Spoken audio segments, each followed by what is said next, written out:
Dokaz da je novosadska publika željna bioskopa potvrđen je i na Exitu.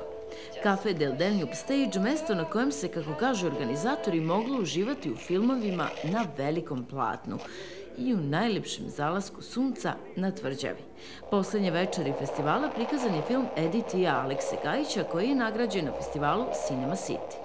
Mislim da je fenomenalna. Mislim da je jako je prijatna atmosfera. Baš je super doživljaj. Sviđa mi se ovakva ideja, da otvoreno mi vrlo je prirodno i nekako čini se dobro.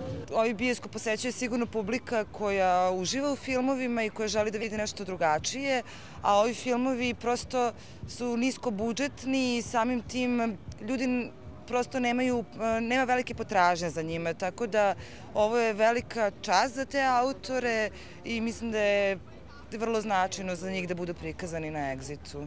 Posetiocima Exita su prikazani kultni filmovi i oni novije produkcije, od kojih jedna svetska premijera filma. Priča o Crvenom reditelja Miroslava Kostića.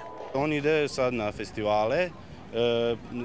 Za sada znam trenutno da će biti možda za 2 nedelje tu u CK13 u Novom Sadu, onako kao za one koji nisu stigli da to vide na Exitu, pošto na Exitu eto je frka i svi hoće da vide još 1000 drugih stvari.